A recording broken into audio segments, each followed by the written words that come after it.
In this video, I want to talk specifically about the difference between carrying and using a CEW, such as the what everybody knows as the TASER, now specifically like the TASER Pulse Plus, which is a civilian version of like what the police carry, and something just like a pistol, a firearm.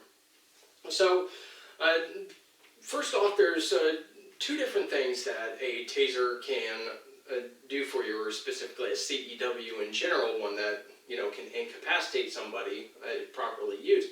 It can be used for less lethal or deadly force. So to use deadly force against somebody, you have to do something that could potentially cause permanent injury and or death.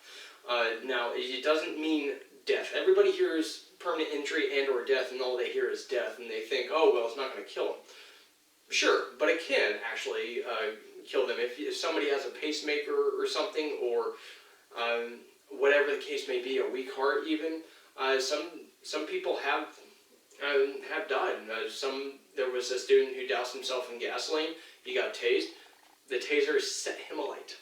So, you know, it can be used for deadly force, and it could kill somebody if improperly used. There are certain target zones on the body that you should not be hitting with a CEW.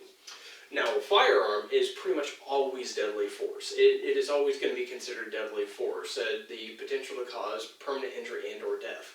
So, you know, the difference between pulling the two out, if you have somebody who's a little mouthy and might be wanting to take a swing or whatever, but generally unarmed, then perhaps your proper use of force is either walking away, doing some hands-on DTAC, or pulling out your CEW and taking care of that. Maybe extracting the cartridge and running the arc, and what's called arcing it. So, I mean, you do have options, of course, based on your laws. I'm not a lawyer, so I'm not giving you legal advice or engagement advice. I'm just throwing out different random scenarios to kind of emphasize the difference between the uses of force that they're used for. Now, a firearm, obviously, it's always deadly force, so that person needs to be stopped, or it's your life or the life of someone else. Now, there's a difference between the range that you can use these at, right? And what they'll do at different ranges. So the reason why this is important, because if somebody is outside of the range of your filament wire for your CEW, then you're not going to be able to engage that person effectively. You're going to have to let them get within that range. For my Pulse Plus, they have to be within 15 feet.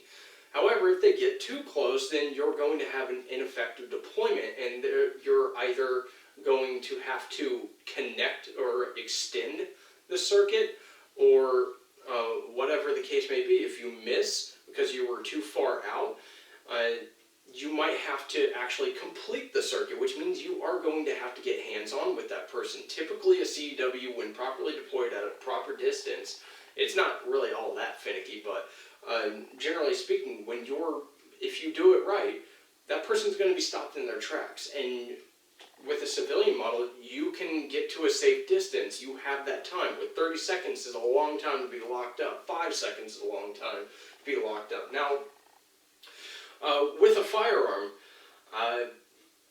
you can work at pretty much any range. However, the problem with somebody getting on top of you and being within bad breath distance is we start having what's called a retention issue. Somebody getting control of the firearm and either manipulating it in a way that prevents you from firing more than one shot, or taking it out of battery altogether for a certain period of time, or until you're able to get it back into battery and pull the trigger. And actually get it to cycle on its own for multiple follow-up shots if necessary. So also, with the range that a firearm offers, which is basically within whatever your capabilities are, whether that be up close or far away, we also have ballistics that are an issue as well. And you are accountable for every round. So with that range, you got to keep in mind that, you know, the firearm is going to take time to have an effect. And what I mean by that is if you get good center of mass hits, it's still going to take time for blood pressure to drop unless you hit a spinal cord or a part of the brain that will actually put the lights out. That is just the facts here. People don't just die right away. It's very rare that they just die right away unless they take out the computer. So it can take time. Most of the time there's going to be what's called a psychological stop, where people are going to just stop what they're doing because they realize they're getting holes put in them. That happens a lot, but there are a lot of people that also just will not stop and have been shot several times and just still don't stop. So anyways, just keep that in mind. Even if somebody's like from 30 feet away or whatever the case may be, 21 feet or whatever your issue is, it's still going to take time, even if you get good hits, to have for that lethal aspect of a firearm to take effect if you do your part. So, next thing is cost. And now, cost kind of goes in with training and practice because you do have to do upkeep. Just having it doesn't make you any more capable of defending yourself, as having pots and pans makes you Gordon Ramsay. There's time and effort and practice and experience that goes into it, right? So the cost of a taser like the Pulse Plus, or like the Bolt 2 or something like that, you're looking at about $400 to $500, maybe more depending on where you're at. But after that, you're going to have to buy cartridges for it. Cartridges are the ones that house the probes that go into people. And you can order practice ones, like simulated ones for training, or you can get live ones. I would always just do the live ones because I want to actually deploy it and get some practice on distance and stuff like that for good probe spread and stuff like that. That's just me. But those cartridges can go for up to $30, probably more a piece.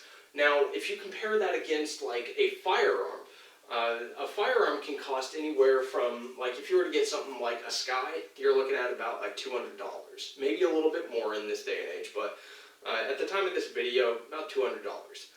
You could even get a used one, and Sky will warranty it. But anyways, then you have ammunition, and you've got training courses that you need to go to. I mean, tasers also. Axon has training courses as well for civilians, but typically once you get that, that's pretty much it. I mean, there is some force training that you can invest in, and I say invest because your life is an investment. This is an investment in your life, right? So with firearms, you have ammunition that you need to buy. You have parts that you're going to need to buy.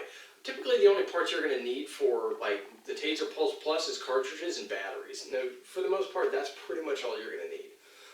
But, it depends on the model that you get and stuff, and you might actually, trade it out for a newer model down the road, just like a pistol.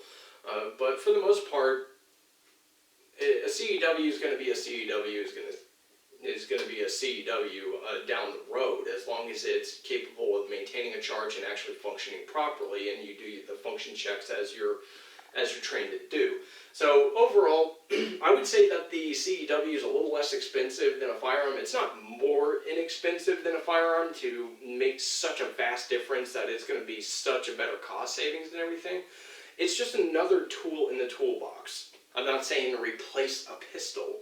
I'm just saying this is an option, but this would be a comparison between what the two are capable of and what they offer or don't offer.